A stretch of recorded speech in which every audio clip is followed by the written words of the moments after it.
राधाकृष्ण मंदिर निहखोला उत्सव पालित 108 फुट उच्चार मंदिर निर्माण लगी संकल्प।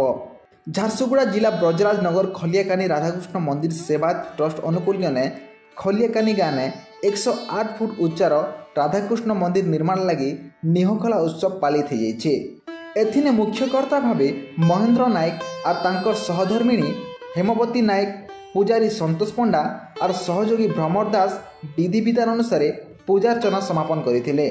एथिन कलश जराखमारी पुष्करिणी अणाଯାଇଥିଲା।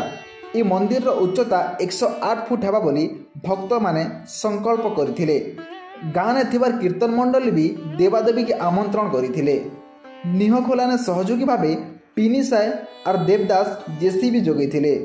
ग्रामवासी सभा मिसिकरी 108 नु अतका नड़िया भांगी खिचड़ी प्रसाद बिल बंटा जाइथिला। पहला करी मंदिर प्रांगण ने निराकार प्रधान आमगंज जोगैथिले। ई उत्सव ने मुख्य भावे ग्रामर पूज्य भद्र व्यक्ति जगदीश प्रधान, नीलमणि खमारी, चैतन्य प्रधान, उमेश प्रधान, निराकार प्रधान, जयनारायण प्रधान, भदेव बिशी, हरिहर दास, चूड़ामणि बिशी, खगेश्वर प्रधान, नलिनी प्रधान, नुआदी प्रधान संगे माँ मूलगुड़ी पूजक ललित मोहन भोई, प्रशांत परजोशी, मित्रभानु साहू, हेमंत होता, उमाकांत प्रधान, राजेश नेटी, विनोद बिहारी बाग प्रमुख जोग देथिले।